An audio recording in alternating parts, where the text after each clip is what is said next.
Greetings, everyone. My name is Sarah Barnes, and we welcome you to Activating Broad-Based Support with GivingTuesday and Crowdfunding. We are very excited to share this topic with you. And we are live from our Chicago and Seattle offices. And so we'd like to welcome everyone to our webinar today. Today's goal is to help prepare you and your organization for Giving Tuesday, the Tuesday after Thanksgiving, which is November 28th. This webinar will hopefully help you think through some of the decisions around Giving Tuesday, and at the end of the hour, you should be ready to take our Giving Tuesday toolkit and hopefully run with it. That said, we recognize that Giving Tuesday may not be for everyone, so we have specifically designed this session to be equally useful to those folks who may be considering a giving day. So with that, let's do some introductions. We can go to the next slide. Oh, sorry. We're still figuring this out. Speaking of technology, which we're going to talk a lot about. So first off, we have Lauren. Lauren, can you say hi to everyone? Hi, everyone. She is in our Seattle office. She joined our firm a year ago, and prior to joining, Lauren worked in fundraising in DC at the Smithsonian's National Museum of American History and the John F. Kennedy Center for the Performing Arts. As the American History Museum's manager of annual giving, Lauren oversaw all annual giving under $25,000, launched the museum's annual giving program, and managed online fundraising campaigns, including the recent Smithsonian Kickstarter Keep Them Ruby campaign for Dorothy's Ruby Red Slippers. So she is very well versed in this topic. And Kelsey joined Campbell & Company as an associate consultant last fall, and she previously worked as an assistant director of annual giving at the University of Michigan with her team, where her team was responsible for planning and launching U of M's first all-campus Giving Day on Giving Tuesday in 2014. And for me, I'm the Director of Marketing and Business Development here at Campbell & Company. I have also been on adjunct faculty at the School of Business at Loyola University, teaching digital marketing, and I have helped organizations harness those social media and digital marketing tools. So with that, we're really excited to get into this topic, and we definitely encourage questions throughout. So if you'll see the panel on the right side, please feel free to submit questions. So with that, just a quick best practices in case you have any tech issues. You can close any programs other than GoTo that might be running on your computer. Call in using a telephone instead of using your computer speaker. Sometimes your internet may not be that strong depending on where you're at. And move away your cell phone away from your computer. If you have any experiences, you can send a chat to Campbell & Company, or you can contact GoTo at 1-800-263-6317. So let's dig in. Throughout our presentation or discussion today, we're going to be sharing some case studies from Baldwin-Wallace University, the Children's Inn at NIH, and Intamin. And so we're hopeful that these case studies can help create can help give you some ideas, as well as just share some best practices. So to get started, we're going to actually go ahead and launch a poll. And so the first one is, how many Giving Tuesdays have you participated in with your current organization? So perhaps you haven't participated, maybe you've done one or more than two, and maybe you're not sure, which that could also be the case. So go ahead and submit your answers. We'll give that just a second to come on in. And I'm actually looking at another screen. That's why I'm looking to my left, sort of our tech station over here. So let's see here. Okay, so 30% of you, 32% of you have yet to participate. 25% of you have participated once, and 35% of you have participated more than twice. So we've got some newbies in here, as well as some folks who are who have a lot of experience. So we're hoping for those of you who have some experience to definitely offer up your and I'm trying to find a way just to excuse me, sorry, to share these. I don't know if we can, here we go. All right, so you can see there. And so for those of you who have Giving Tuesday experience, definitely feel free to chime in as well. All right. So with that, looking at the big picture of Giving Tuesday, it's obviously a great opportunity to open the door to new donors.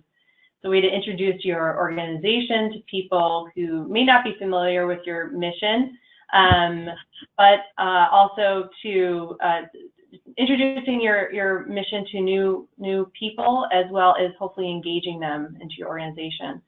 Helps build an understanding of the power of philanthropy. When I look at the Giving Tuesday efforts across organizations, the one thing that the organizations who are successful with Giving Tuesday do is that they share the impact made from their donations and from the support of their donors. And it's obviously an opportunity to integrate new donors into the annual giving base. So it's sort of that funnel into annual giving that we all hope for. Some digital giving trends that I think are, or that we think are really interesting. Online giving grew 7.9% in 2016 compared to 2015. We're continuing to see the online channel as an important channel for your donors. About 7.2% of overall fundraising revenue in 2016 was raised online. 17% of online transactions in 2016 were made using a mobile device. And so this is a question that we have for all of you is whether or not you know the percentage of transactions or online transactions that were made from using mobile device. And so this is kind of an interesting benchmark to think about. And then the last one is 10% of all online donations were at the $1,000 level and above. And that percentage we're continuing to see growing over time as people's level of comfortability with using the online medium improves. So with that, we have one more poll. Actually, we have two more polls, but this is all from the 2016 Charitable Giving Report. So our next question that we wanted to ask you is, what percentage of your organization's overall revenue was raised online the last fiscal year?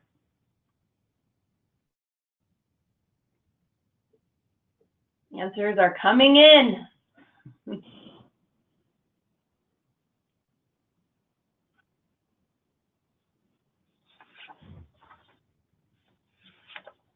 Just give a couple more seconds.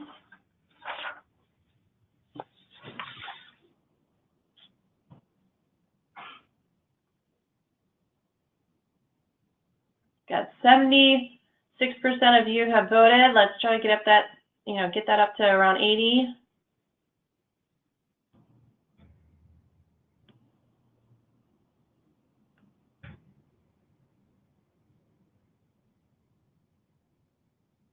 Okay.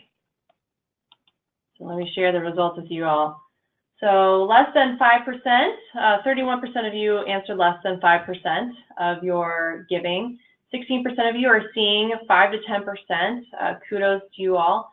And 8% are seeing 10% plus, which is pretty phenomenal. 45% of you are not quite sure. And as you leave today's webinar, that can be a question that you might want to engage with your team about how you might want to track your overall revenue in terms of what's been raised online and perhaps different channels as well. Okay. So a few additional statistics. So in 2016, $177 million was raised from Giving Tuesday alone. And that, I think, is just a phenomenal number to look at in comparison to the first year, which was $13.5 million. So it's come a long way.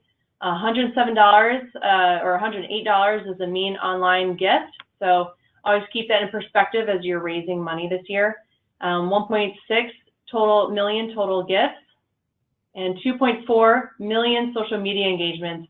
And while we're always, and we'll be talking about metrics later, that the overall annual revenue of donations, that's something that you're really interested in, invested in looking to.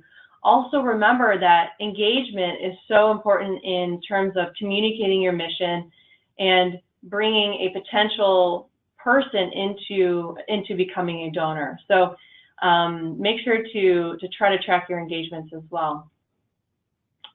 People in 98 countries and territories participated in 85 community coalitions across the United States. So quite significant.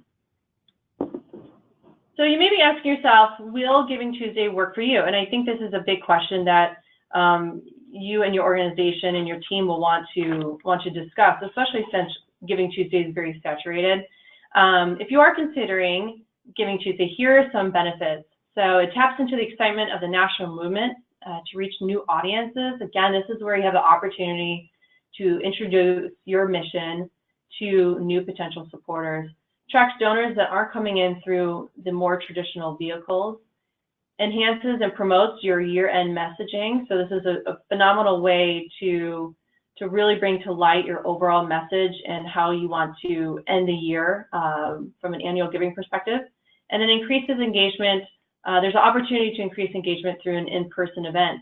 And this might be something that you haven't thought of about before, but you may want to consider doing in-person event on the day of Giving Tuesday. Perhaps it's a volunteer event, perhaps it's a dinner thanking donors. Could be a number of different things that you want to consider, but we'll be talking about that throughout today's session. And the big question is, can you make Giving Tuesday work, right? So a few questions. Is your donor base solid? And this is where you'll really want to think about this before launching, but a successful effort will definitely be built on your current base. Current donors are your best brand ambassadors, and so you want to make sure that you have a solid base that they can help you spread the word. How can you better engage and excite your donors? This is such an exciting time to be creative and to harness your current donors in leading this effort. Do you already have a strong social media following? You want to make sure that your social media channels are pretty solid before launching this, but this is also a great opportunity for those of you who may be new to this to really start thinking through your social media efforts if you're not already on those platforms. And finally, is your team prepared to organize a large outreach? This takes a tremendous amount of effort and time and follow-up. So hopefully you'll receive a lot of new engagements as well as donor dollars. And with that comes a follow-up and both retention as well as stewardship of your new supporters. And so you want to make sure that your team is well equipped to be able to handle that. So with that, I'm going to go ahead and turn it over to Lauren. Lauren? Great. Thank you, Sarah, and thank you everyone for joining us today. So what we're going to do right now is walk you through 5 topics or strategies we encourage you to think about as you're in your planning process for either Giving Tuesday or a different crowdfunding campaign. And the first topic is to outline your goals and objectives. So we really can't emphasize how important it is to have your end goal in sight at the beginning of the process. And that's so you can shape your messaging and your strategies and your metrics towards that goal. And so our firm has seen lots of organizations raise money for different objectives and goals, but the most important theme and kind of common thread we've seen throughout is this notion of expanding their reach. So we've gone ahead and divided the idea of goals and objectives into 4 categories for you here: donors, dollars, in-kind donations, and awareness and stewardship. So what do you hope to achieve here? So for donors, maybe you want to have more donors this year than last year. And there's many ways to achieve that through different strategies. And one that we have here and we want to discuss is leveraging your supporters networks in order to increase the number of donors who give to you. And we're going to be talking about this a few times throughout today's presentation. But you can utilize a whole host of different groups in order to help you achieve this. It may be your volunteers, perhaps leadership. The Children's Inn has a great example of mobilizing their staff to do this. And they actually encourage for a campaign all of their staff to download a Facebook fundraising page. And they even allocated work time towards this Facebook effort and created fun incentives or prizes to have just friendly competition within for fundraising and spreading that message. But staff is obviously, as we all know, some of your most loyal champions. And so they're also a great group to think about in terms of leveraging supporters networks. Intimon Theater here in Seattle does a 16-day crowdfunding campaign called #ShowTheLove. And what they do is they mobilize around 100 volunteers. And what they do is they call them team leaders to go out and talk to their networks on behalf of the organization. And this is a great grassroots type approach, and it really fits well with Intimon's mission of equality and inclusion. And what I think is really special about it too is you may have folks tied to your organization who aren't able to give you a monetary gift at that time, but they could really help move your mission forward by spreading the word to those in their network, perhaps to give a gift. So it's a great way to share your message and maybe get some gifts as a result. So dollars is our next category. So do you want to raise more money this year than last year, or do you have a certain number goal in mind? Whatever the case may be, you want to be sure to set an aggressive but attainable dollar goal and around a specific project. And we put that last part, specific project, because this really ties into the importance of messaging. So if you think about, you should always be able to answer your donor's question of, what's my gift going to do? How will my contribution help? And so it's an important question to keep in mind and be able to answer. Also, just think about the messaging, and can you create something compelling? Is it great to say, we want to raise $2,500 because we're doing this online campaign, or we want to raise $2,500 so we can help do X for this many amount of people? That's more likely to motivate and encourage people to give. And so it's really important to craft your messaging around a specific project or goal in mind. So the next is in-kind donations.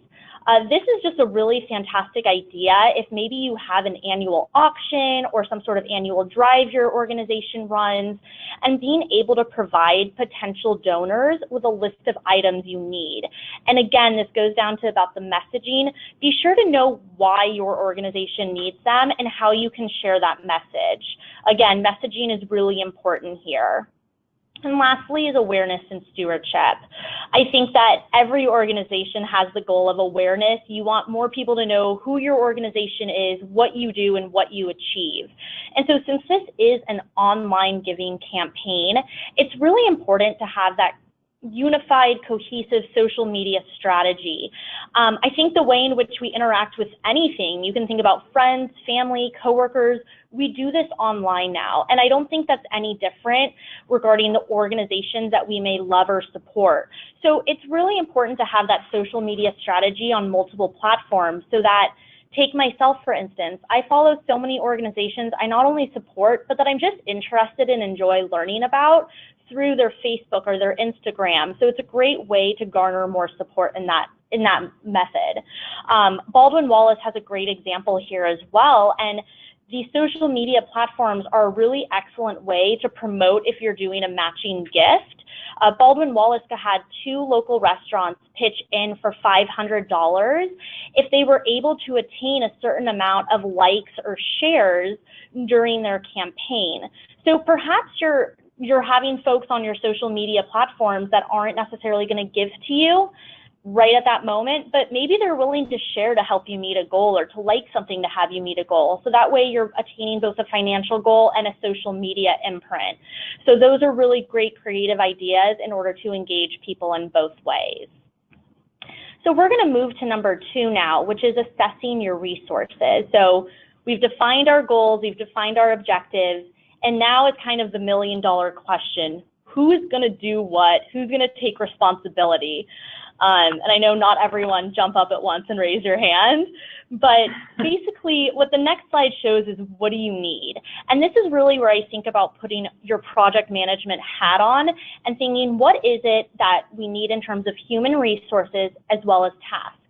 So human resources is the sense of distributing the roles. So the list will pop up under human resources here, and you may need to engage staff or leaders or volunteers to help you. Perhaps there's community members that are going to be able to take some of those tasks for you. But it's really important to know who are your key players in helping this campaign be a success. So next we have the tasks. So delegating of tasks. Of these people who are now helping you, who's going to prepare your messaging that we talked about earlier, or update your social media, not only during the campaign, but be preparing for that beforehand? Who's going to help you print or prep emails or print materials? Maybe you need to select a crowdfunding platform, or really just have day of and beforehand coordination and communication throughout. So it's really important to make this list and to understand what tasks you need to achieve for your goal, and then who can help you do that. And then lastly, we have technology support throughout on that arrow. And I think we all know technology is our greatest resource and our greatest friend, but if it goes poorly or if something bad happens, it's actually our biggest headache, and it can be a really great source of frustration or tension. So you want to make sure that your technology is great throughout. And I mean that in the sense of test your email system. Can your website handle an increased uptick in traffic to it? Is your giving mobilized for cell phones? We just had Sarah read that fact about increased mobile giving. So really thinking about this throughout, technology-wise, but also in terms of the people. Who's behind the scenes in your organization and who's processing your gifts? Can they handle an influx of maybe 400 gifts in a 1-week span? And if not, what can you do on the back end to help make this a smooth process for that person too? So technology and people support throughout is really important to make sure you have a great plan moving forward. So speaking of crowdfunding platforms, a lot of people tend to use these maybe in addition to or instead of their website for raising funds. So we wanted to take a quick second here and ask you, what websites other than your organization's own have you used for a crowdfunding or Giving Day campaign? And we provided a few options here: CrowdRise, Fundraiser, Indiegogo, Razoo, or other. We're going to give you guys a few minutes here, or not a few minutes, excuse me, about a minute here to answer this, but we like to emphasize that it's just important to do your research and to choose the best platform for your organization's needs. So it'll be interesting to see what you all select. Votes are coming in.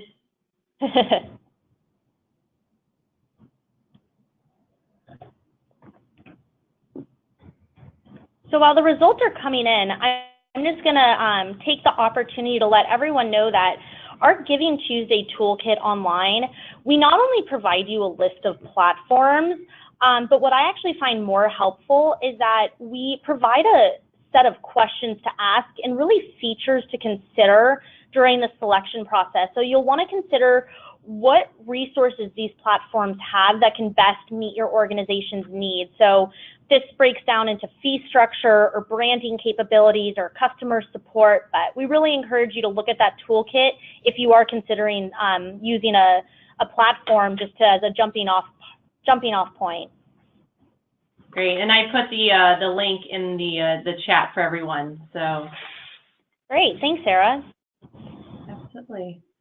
Okay, why don't we go ahead and share the results here. Okay, so it seems that CrowdRise, in terms of the 4 that we provided, was the clear front runner at 15%, and Razoo and Indiegogo really not far behind at 8% and 6%.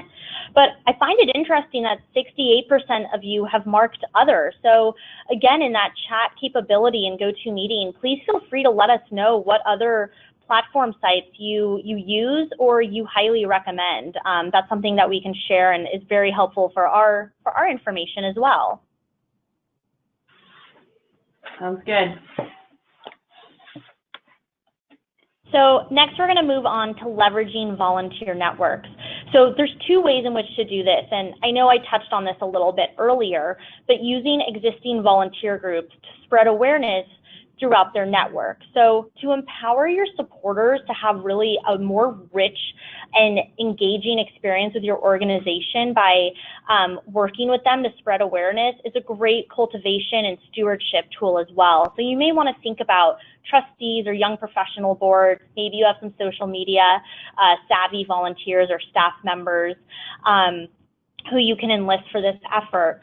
And I do want to emphasize that just because you enlist these folks, that doesn't mean the work is on them and your role is done. That's really when a lot of your work begins at that point, in terms of what tools or resources can you provide to set your volunteers up for success. You want them to have a successful fun time doing this with your organization so that they'd be willing to raise their hand and volunteer to do it again.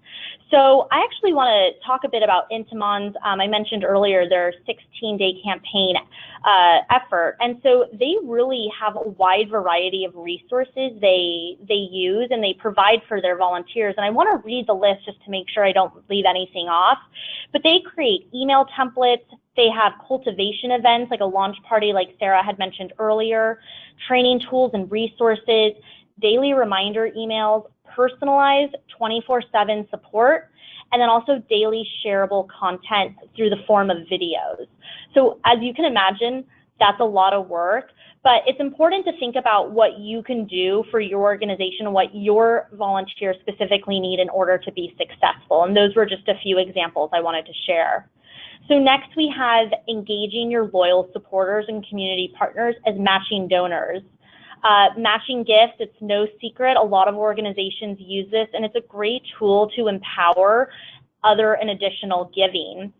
So again, just because you secure that matching gift, it doesn't mean your work is done. And usually it takes some effort to secure these gifts. Baldwin Wallace is a really great example of this. Their giving day usually falls sometime around March to April, and they actually go out and have their major gift or annual giving officers out in the field asking for these gifts in fall in order to feel confident and secure them in the winter before this effort. So think about who are your high-level annual donors, who's a really loyal supporter, who maybe is not ready for major gifts yet but would be willing to give another annual giving type of gift. So all of these are great ideas in order to create that matching donor partner. And so third, we're going to move into defining your day of metrics and targets. It's really important not only to determine and set these targets, but to be able to track them and then to be able to report them out. And I emphasize reporting because this is a digital campaign.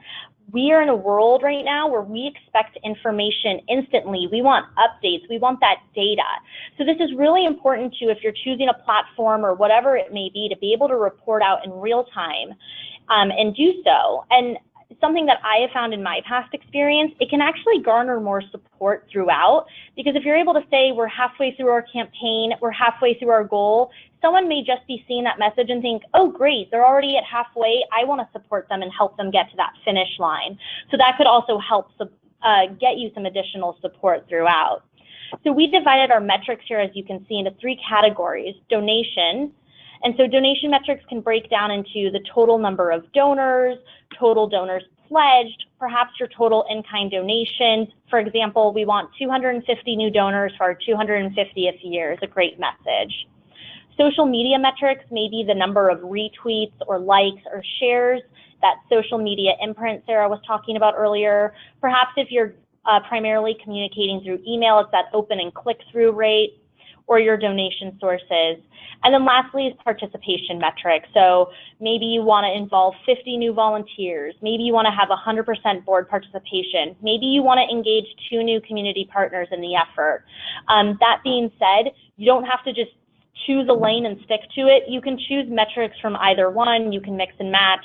But these are just great ways to think about how you can define and then report out throughout your Giving Tuesday or crowdfunding campaign. So Kelsey, I'm going to go ahead and turn it over to you for number 4. All right, thanks very much, Lauren. So now we're going to talk about something really critical to your Giving Tuesday planning, and that is identifying your audience and creating your messaging. So once you have determined what your goals will be and what metrics you will use to measure them, you really want to make sure that you've honed in on who you will be trying to engage throughout this process, and then making messages that will connect them to your organization. So we have listed just a couple of sample audiences, and you might be interested in engaging all 4, but they will take different tactics to engage. So first, you have really your quick wins, your existing supporters who are already engaged in your organization's social media channels. So not only do these people believe in the mission of your organization and choose to support you already, but they also are active online and probably follow you or like you on Facebook, Twitter, and any other social channels that you have. So they will be the folks that you want to reach out to.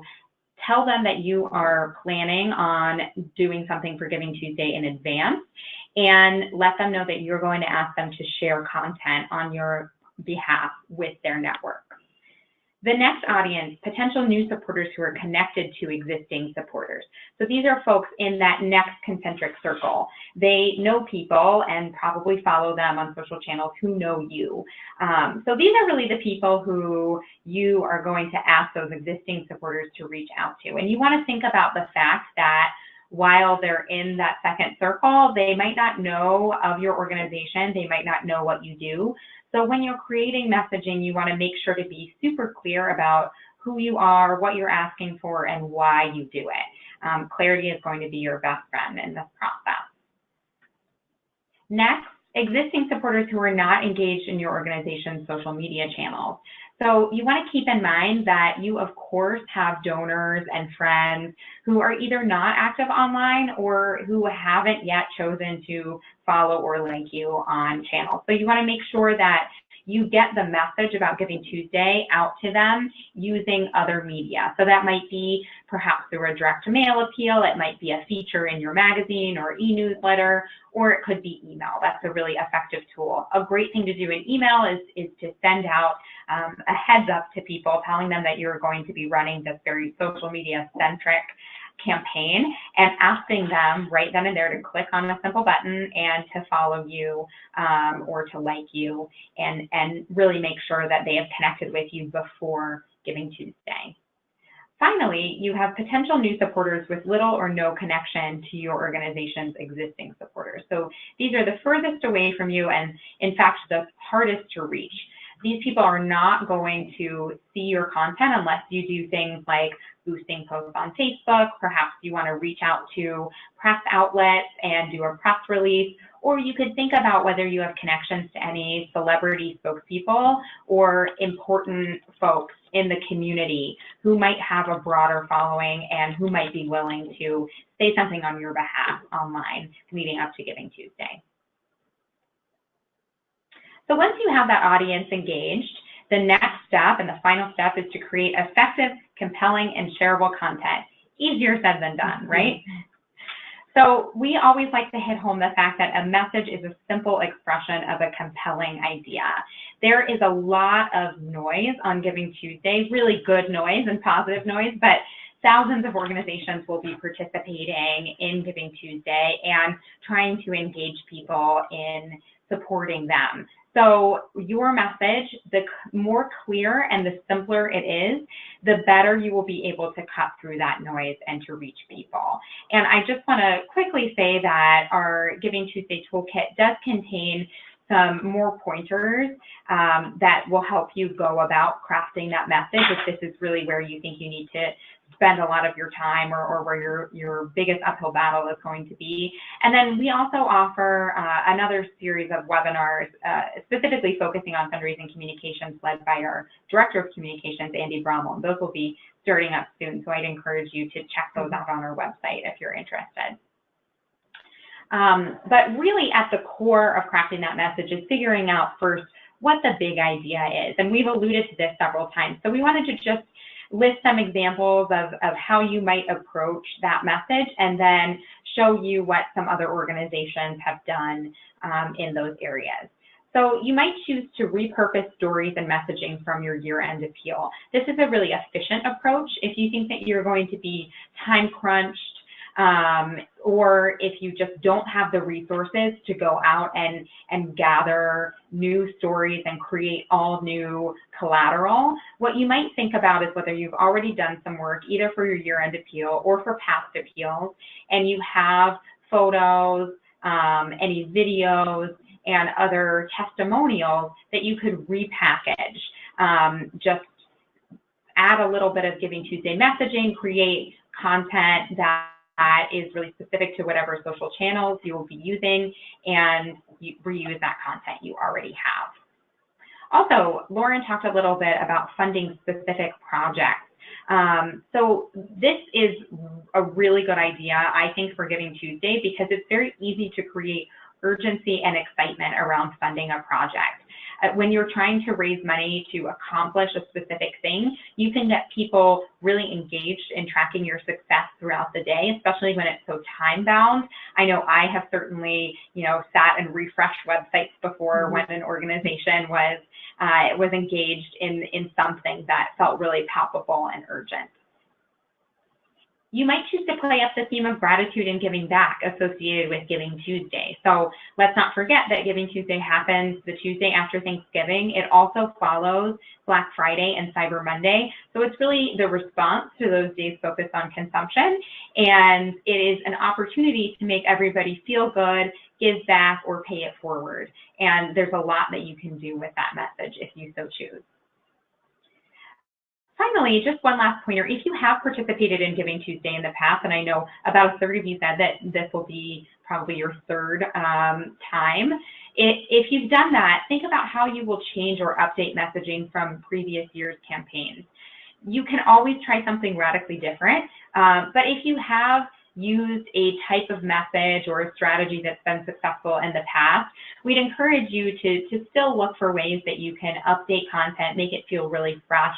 That might be just by creating some new visuals. It might be through identifying a slightly different project to fund this year, or it could be by really creating a new and exciting challenge or match structure. So just for some examples to illustrate these points, if you're going to go the route of repurposing stories and photos, this is taken from the Giving Tuesday landing page of the Children's Inn. So what they did is they actually went back and they had lots of testimonials accompanied by images from some of their grateful families. And so they repackaged these. As you can see, they wrote some sample social posts to accompany these photos and posted them on this landing page that was accessible to their staff and other volunteers who were setting up pages. So it was very easy for those folks to repost or grab these and just pop them up on their channels. And this saved them the work of going out to all new families and asking them to submit testimonials before Giving Tuesday. Something that you want to think about, regardless of what kind of message you have, is creating daily and shareable content. So Sarah will speak in a little bit about an editorial calendar and how you really should start putting content out well in advance of Giving Tuesday.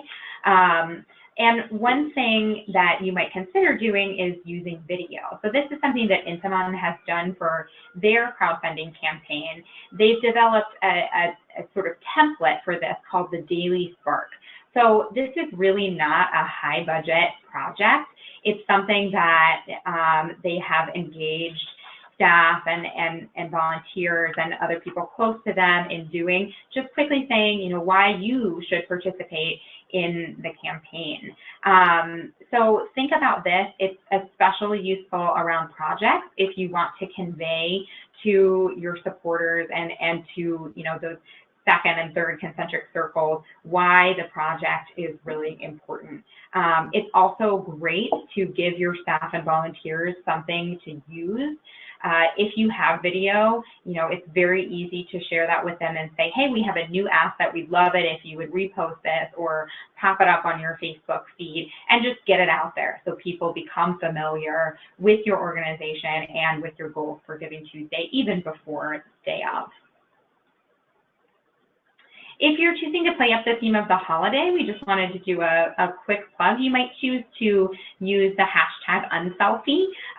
So we have on these sites, there's a link to how to do this. The GivingTuesday.org has a template on their website for an unselfie page, and you can certainly customize that to add your organization's logo, and then encourage people to print it out, write down, why they choose to give back, and then take either a photo or a video of themselves doing that. I know we've even done that here at Campbell & Company, and we use that just to share out content and to really take advantage of the day to get people thinking about how they might like to give back to the organizations that they care about most. Finally, building on last year's success, you want to think about this not only when you're setting goals. You always want to consider what you've done in the past, if you've done something in the past, when deciding what you might be capable of doing this year. And then you want to carry that through day of and afterwards in your stewardship as well. So this is from Baldwin Wallace's page that they put up the day after their big give, their Spring Giving Day wrapped last year. And you can see that in the text about the success of the day, they reference how much above and beyond they went in 2017 as opposed to in 2016. So that's just a great thing to be able to share with your communities, because they can very tangibly see how you've been able to build upon the success of one year and the next year and the next year, and how they really are a part of that growth. And with that, I'm going to turn it over to Sarah. Okay, thank you, Kelsey. So taking all that we've talked about and heading into a communications plan, and by the way, thank you for your questions. We are going to be getting to them soon, so please feel free to send them on in. But as we take all the concepts and ideas that both Lauren and Kelsey have talked about into an integrated communications plan, it'll be important for you to map something out. It could be a lightweight plan, it could be something that's a little bit more intense depending on the resources that you have. But either way, it's just a good idea just to map some stuff out into some sort of calendar so that you and your team know what's to come. So that is, what is that 30,000-foot view, right? And so here are some ideas that you may want to consider. One is that we've talked about crowdfunding sites, but I think even more importantly that you would want to consider is having a specific web page on your own website focused on Giving Tuesday efforts. The wonderful thing about that is that it lives on your website, it's branded as you, and it keeps your own donors and supporters and ambassadors within your own website as opposed to going to a crowdfunding website. So it's also less expensive. So it's usually easy to create a web page that's specifically focused on that. And a good example was that the Children's Inn. The next part of this is looking at your social media strategy. And we've seen over and over again the use of imagery and how that has a higher response rate, a higher click-through rate, and to try to be as creative as you can. There's a lot of noise, as we've talked about before, but if you can do something that is a little bit catchy or impactful or showing what where your donors' dollars are going, that's going to have the most pull on your efforts. And so think about that. Think about your concept, as Kelsey was talking about before. What is your overall message? Make sure that's integrated throughout your entire social media strategy in different ways. Could be graphics, could be video, could be a post, it could be having a popular sponsor or ambassador chime in and create something that your staff and other donors can retweet and tweet and so forth. Leveraging emails to engage and instruct strongest supporters, and also using emails to convert visitors into supporters. The next slide, we're going to talk about email a little bit further, but we see email over and over again being the strongest tool for conversion, both for increased visibility as well as to going to your website and making that donation. We recently did this presentation at a local university, and we had everyone in the room give $1 on their phone, and it was interesting and to see how long it took. And so it was an interesting exercise to see the challenges that many of the people in the room, and these are full of nonprofit leaders and team members.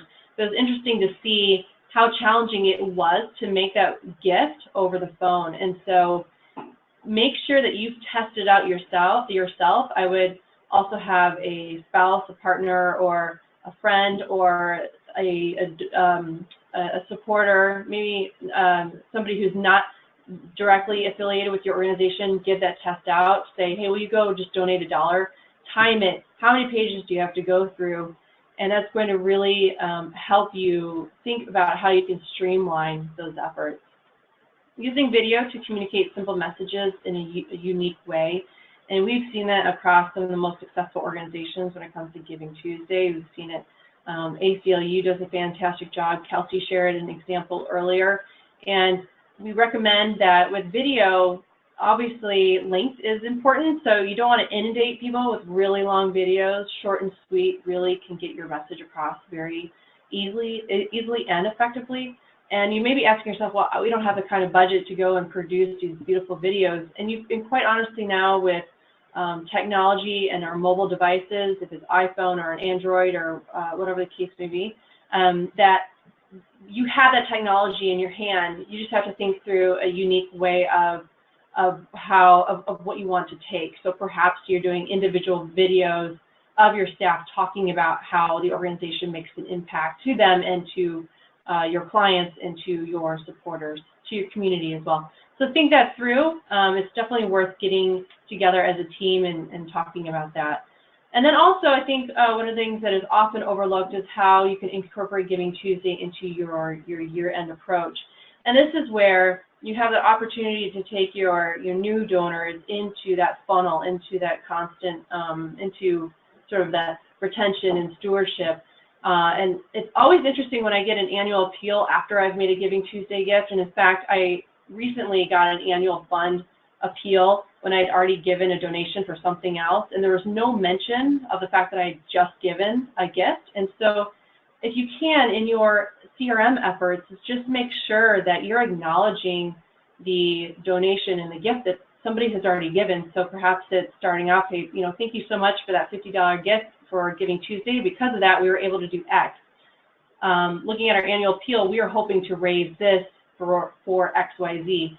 And so by simply acknowledging, it's putting that donor first, just saying, hey, you know what, thank you so much. So always be sure to, if you're going to be soliciting your Giving Tuesday donors, and perhaps they're new donors, to acknowledge what they've done for Giving Tuesday. So taking a look at, I was using the wrong mouse. Looking at email, and we purposely did put a slide in here specific to email, as I think it's one of those things that we do, and we do it over and over and over again, but we don't really think about how we can continually improve and update our strategies. Just a reminder, email is one of the best direct marketing tools, and we're seeing that over and over again. The vast majority of consumers, so we'll put consumers in quotations marks, and that's because there's a statistic here that I have for you. Say email is their preferred communication with brands and organizations they interact with.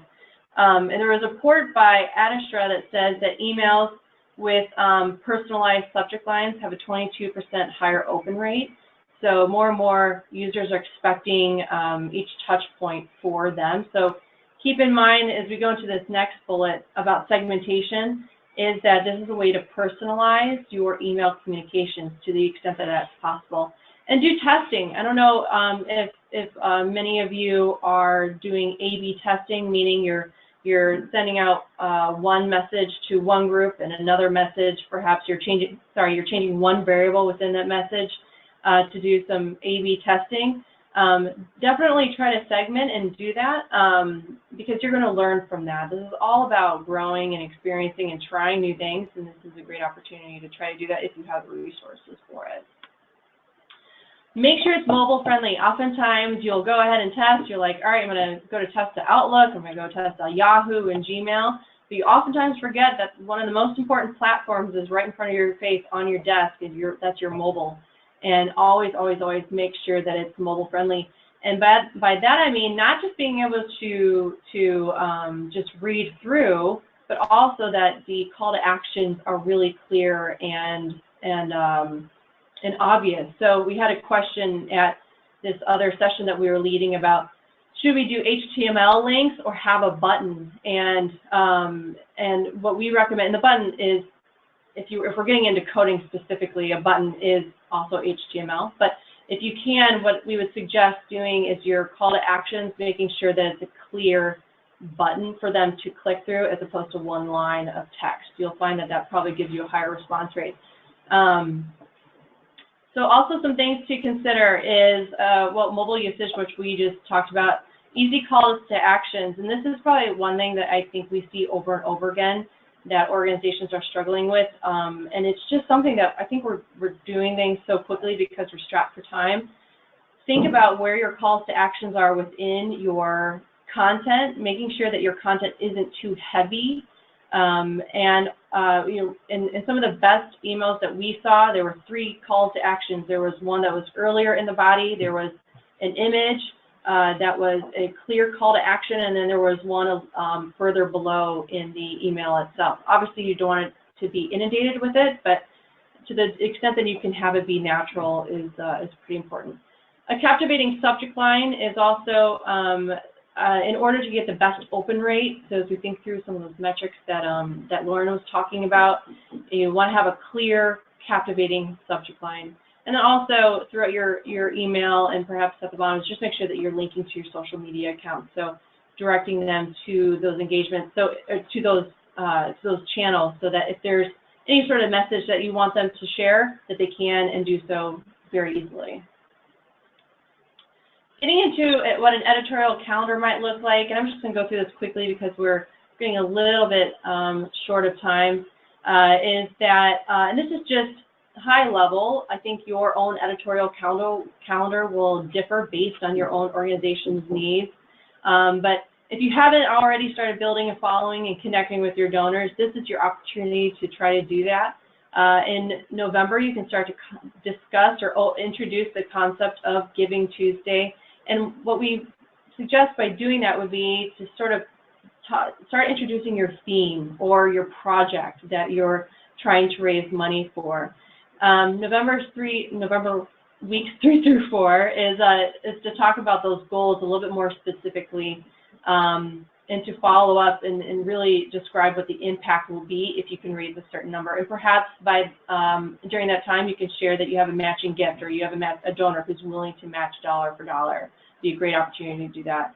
And then finally, November 28th is to ask supporters to help you get to your goal and share your progress. And of course, following is to say thank you. This calendar is not written in stone, and even what we've seen with some organizations is even a week following, they're still emailing or contacting their donors and their audiences about, hey, we're still trying to hit this goal, or perhaps, hey, you know what, we already hit our $10,000, $20,000 goal for this project, but we want to make this project even better. We want to add this to it. Can you help us just wrap this up real quick? So again, a lot of this is like testing and what works for your organization, but here are some, these are a potential idea for you to use. And this is also just a tip in terms of social media, Mondays 1 to 3 p.m. Central Time. It's just based on some research that we've done. Okay. All right. So before we wrap it up, we wanted to talk just a little bit about the weeks and months after Giving Tuesday. We've been focusing a lot on the lead up, but arguably what comes after Giving Tuesday is just as important as what you do beforehand. So as Sarah mentioned, of course, you want to thank your donors. One of your main goals for the day might be acquisition. So this is especially important if you have newly acquired donors. You can do this I would hope that you will try to set up buttons to make it easy for people who make gifts on Giving Tuesday to then share that on social media.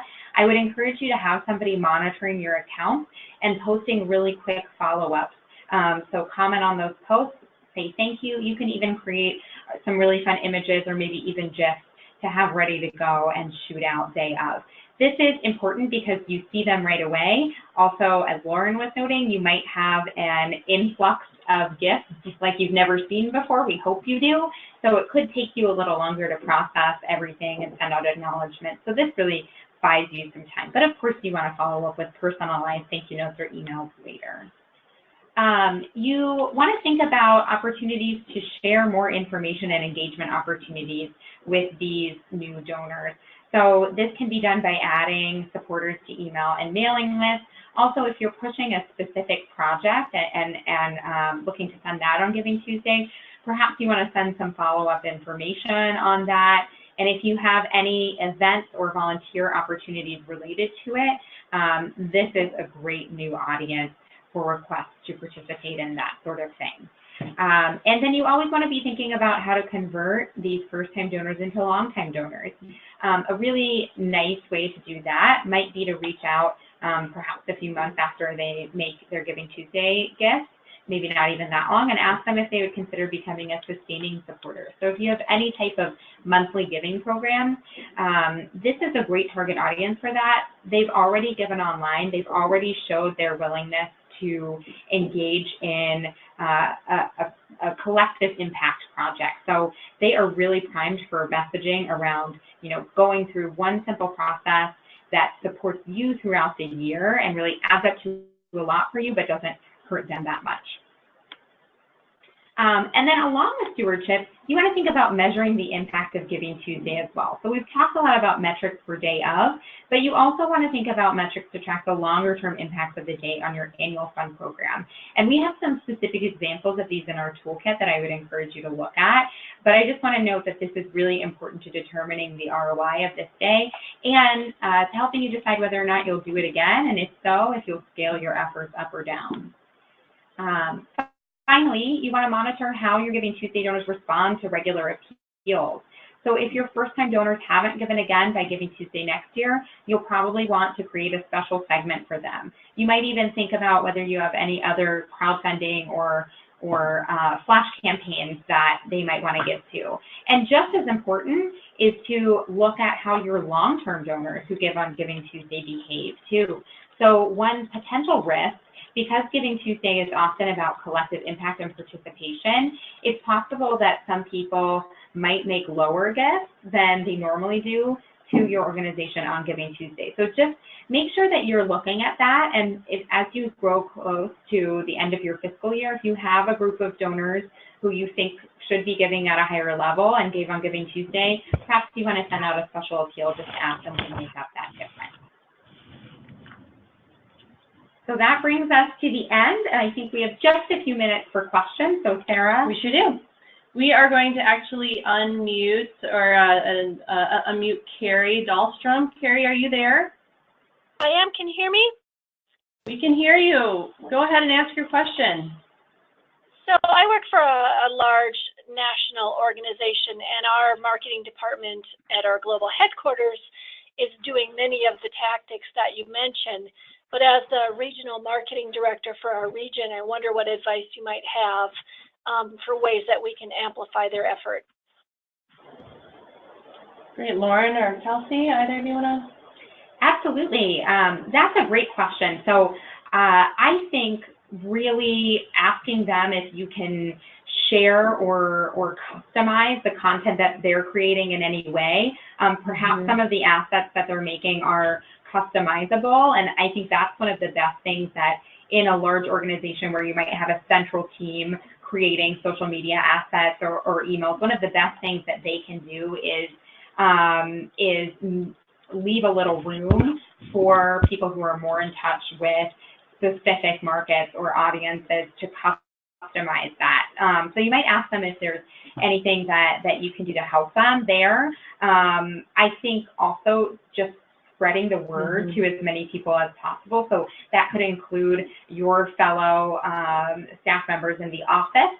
You would be surprised how far you can go just by getting staff engaged. I think if you can get people to be on board with sharing, messaging, with participating in any social media challenges or posting that could be going on, really just you acting almost as a brand ambassador for your fellow employees, and then for your specific donors or audiences that you're connected with as well. And I was also thinking that from a regional perspective is getting local media involved or local celebrities or people that are really well connected could be another thing to consider. And also an in-person event too that would perhaps draw in media and those people who have sort of that viral nature to it, or viral nature draw to them. Lauren, sorry. Sorry, I was just going to say, and events can be really simple too. I've seen them executed well, where it's really just, a hallway that lots of people walk through, or outside a building that people pass by. You might have some refreshments and maybe a poster or two kind of, either talking about the project or sharing messaging related to the day, you can use it as an opportunity to engage people in thinking about the importance of philanthropy as a whole, too. Yeah, great question. Lauren, did you have anything you wanted to add to that? I think you guys covered that perfectly. Okay, excellent. We had another question that came in, and so I'm just going to read it here. Are there best practices regarding converting GivingTuesday donors to sustaining donors in an organization beyond just adding them to the list? Lauren, do you want to chat on that one? Yeah, absolutely. So for those of you who may not be aware of what a sustaining donor is, just to make sure, it's those donors who are giving those automatic annual monthly gifts to your organization. So I think in terms of, since the question is best practices, number one is that thinking and that stewardship piece. You should make sure to bring these donors, new donors, in as a part of your family.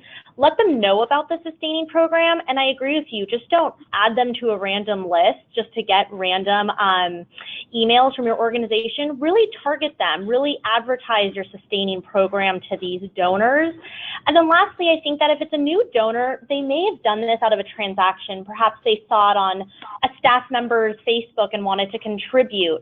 But I think it's important just to take it out of that transactional engagement and to move it more into towards this really connected emotional engagement with your organization. So talk about your mission, talk about what you do, talk about what you achieve and who you help, and really bring them in around that messaging, and then let them know that the Sustainer program is there and what they can do on a monthly basis to help.